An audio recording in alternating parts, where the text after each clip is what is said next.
இன்றே டவுன்லோட் செய்து உங்கள் ஃபேவரட் ஷோக்களை என்ஜாய் பண்ணுங்க. அவங்கள வெளியில கொண்டு வரதுக்கு ஒரு வழி இருக்கு.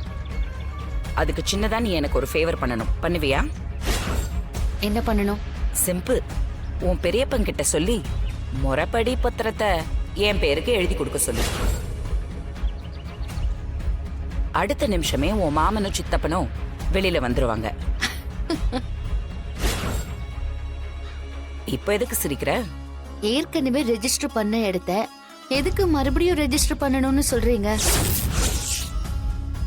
அப்போ அது போலியான ரெஜிஸ்ட்ரேஷன், செல்லுபடி ஆகாதுன்னு உங்களுக்கே தெரியுது.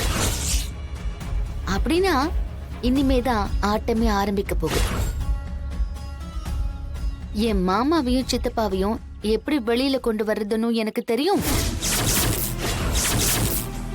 உங்க போலியான ரெஜிஸ்ட்ரேஷனை எப்படி உடைக்கணும்னு எங்களுக்கு தெரியும் மேடம். ஏய், இந்த வசுந்தரா கிட்ட சவால் விட்டு ஜெயிச்சவங்க யாருமே கிடையாது.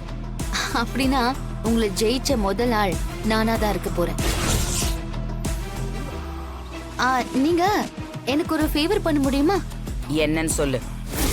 கொஞ்சம் வழி விட்டீங்கன்னா நாங்க போறதுக்கு வசதியா இருக்கும்.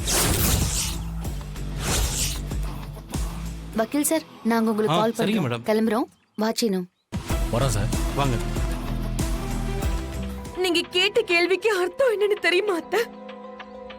நீங்க அந்த பத்திரத்தை எடுத்தியான்னு கேட்கல, திருடியான்னு கேட்காம கேக்குறீங்க.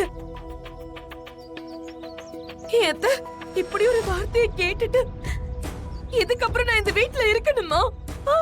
சொல்லுங்க அத்தை. பார்வதி, நான் கேட்ட கேள்விக்கு நீ இன்னும் பதில் சொல்லலம்மா. அப்படின்னா பத்திரத்தை நான் தான் திருடினேன்னு நீங்க முடிவே பண்ணிட்டீங்கல்ல? ஆமா இல்லன்னு எதையாவது ஒண்ணு சொல்ல. எதுக்காக இப்படி சுத்தி வளைச்சு பேசிக்கிட்டே போற? ஐயோ அத்தை, என்ன பார்த்து இப்படி ஒரு கேள்வி கேட்டதே தப்புன்னு சொல்லிட்டு இருக்கேன். நீங்க என்னடானா ஆமா இல்லையான்னு பதில் சொல்றீங்க. உங்களை மதிச்சு நான் பத்திரத்தை எடுக்கலன்னு சொன்னா கூட அது எனக்கு அசிங்கம் அத்தை.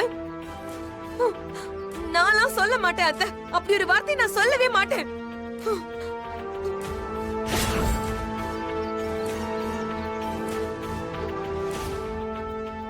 உண்மை பேசுறவன் திருடனாவே இருந்தாலும் ஒரே வார்த்தையில ஒத்துக்குவான்.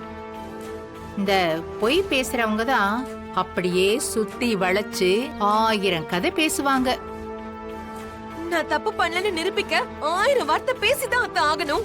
ஓஹோ, உங்க சந்தேகத்துக்குள்ள நான் ஆளாக முடியாது அத்தை. அப்படின்னா நான் பத்திரத்தை எடுக்கலன்னு ஒரே வார்த்தையில முடிச்சிட வேண்டியதானே? அப்ப கூட நீங்க விட மாட்டீங்கல்ல அத்தை? சரி அத்தை,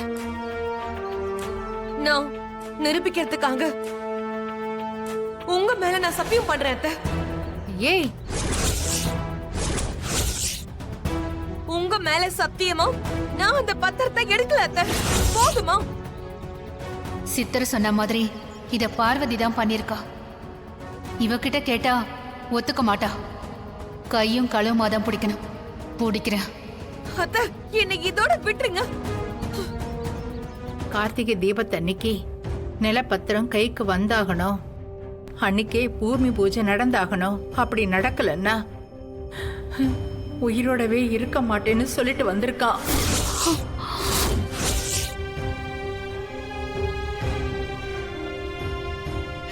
என்னங்க, எதுக்காக அவசரப்பட்டு இப்படி ஒரு வார்த்தையை சொல்லிட்டு வந்தீங்க? கொடுத்த வாக்க காப்பாத்த முடியலனா எதுக்கு உயிர் வாழணும்? கார்த்திகை தீபத்தன்னைக்கு பூஜை நடந்தே தீரும். அது சிவனோட சொத்து. அது அவன் பாத்துக்குவான். என்ன நீங்க மட்டும் வரீங்க? சிவாவும் மச்சானும் வரலையா? இல்ல பெரியப்பா, அவங்க மேல நான் பெயிலபிள் கேஸ் போட்டிருக்காங்க.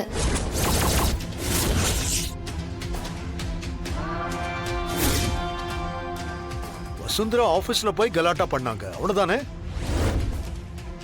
இல்ல நான் பெயிலபிள் கேஸ் போட என்ன இருக்கு? அவங்க 2 பேர் பாக்கெட்ல இருந்தும் போதைப் பொருள் கிடைச்சதா சொல்லி அவங்க மேல போதைப் பொருள் கேஸ் போட்டிருக்காங்க.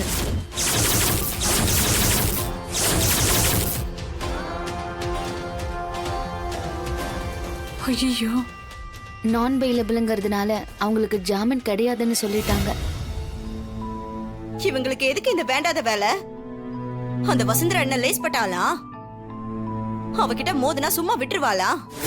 இப்ப பாரு, போதை பொருள் கேஸ் போட்டிருக்காங்க. இனிமே அவங்க எப்படி வெளியில வர முடியும்? அண்ணன் ஊருக்கு முன்னாடி தலை குனிஞ்சு நிக்கிறத பார்க்க முடியாம நியாயம் கேட்டு போயிருக்கானுங்க. அதுக்காக போதைப் பொருள் கேஸ் போட்டுருவாங்களா? பாட்டி, வசுந்தராவும் புவனேஸ்வரியும் ஸ்டேஷனுக்கே வந்திருந்தாங்க. இனி பூர்வீக இடம் விஷயத்துல தலையிட மாட்டேன்னு சொல்லுங்க. அப்பாவையும் மாமாவையும் வெளியில விட சொல்றேன்னு சொன்னாங்க. எங்க மாமா சொன்ன மாதிரி நிலப்பத்திரத்தை நீயே கொண்டு வந்து கொடுப்ப, இவங்களை எப்படி வெளியில கொண்டு வரதுன்னு எங்களுக்கு தெரியும்னு சொல்லிட்டு வந்துட்டோம். அவங்கள எப்படி வெளியே கொண்டு வருவீங்க? உங்களால ஜாமீனே எடுக்க முடியல. அவங்க தலையெழுத்து ஜெயிலே கிடக்கணும்னு எழுதிருக்கோ என்னவோ. ஜாமீன்ல என்ன சித்தி ஜாமீன்ல? இந்த கேஸையே ஒண்ணும் இல்லாம பண்ணி அவங்கள வெளியில கொண்டு வர முடியும். நாங்க கொண்டு வருவோம். சித்தப்பாவை பத்தி நீங்க கவலைப்படாதீங்க சித்தி. எப்படியும் அவங்கள வெளியில கொண்டு வந்துருவோம். அவ கேட்ட இடத்த கொடுக்கல என்னதும் அந்த வசுந்தரா என்னெல்லாம் பண்றா? நீ கவலைப்படாதய்யா. அவ பண்ற அக்கிரமத்துக்கு அவளுக்கான தண்டனைய அந்த சிவனே கொடுப்பான். என்ன மாயா, என்ன யோசனையா இருக்கு? பெரியப்பா எவ்வளவு கம்பீரமா இருப்பாரு. இப்போ அவரே மனசுடைஞ்சு போன மாதிரி இருக்காரு. அவர் அப்படி பார்க்கவே முடியல சீனு. நம்ம உடனே கொஞ்சம் ஏதாவது செஞ்சு ஆகணும் சீனு. ஆனா நம்ம நினைக்கிறத விடவும் வசுந்தரா ரொம்ப மோசமானவளா இருக்காளே. இவங்க அடிதடி பண்ண வருவாங்கன்னு யோசிச்சு கரெக்டா அங்க போலீஸ வர வச்சிருக்காளே. நாம நம்ம பூர்வீக நிலத்தை பத்தி நினைக்கவே கூடாதுன்னு அவங்க 2 பேர் மேலயும் போதைப் பொருள் கேஸ் போட்டிருக்காங்க. இவங்கள காப்பாத்துற முயற்சியில இருக்கிறப்போ நம்ம இடத்த பிளாட் போட்டு வித்துடலான்னு அந்த வசுந்தரா நினைக்கிறா போல இருக்கு. இப்ப நாம என்ன பண்றது மாயா? எப்படி அப்பாவையும் மாமாவையும் வெளியில கொண்டு வரது? அதுதான் எனக்கும் புரியல சீனு. 2 பேர் மேலயும் அபாண்டமா கேஸ் போட்டு உள்ள தள்ளுற அளவுக்கு அவங்களுக்கு அரசியல் பலமும் பணபலமும் இருக்கு. ஒரு இன்ஸ்பெக்டரையே பணத்தால வளைக்க முடியுது. அவங்களும் அந்த வசுந்தரா தூக்கி போடுற பணத்துக்காக தன்னுடைய கடமையை மறந்து அவ சொல்றத அப்படியே செய்றாங்க. இனி மாமாவையும் சித்தப்பாவையும் காப்பாத்துறது மட்டும்தான் நம்மளுடைய வேலை. நம்ம அந்த போலீஸுக்கும் வசுந்தராவுக்குமே நல்ல பதிலடி கொடுக்கணும்.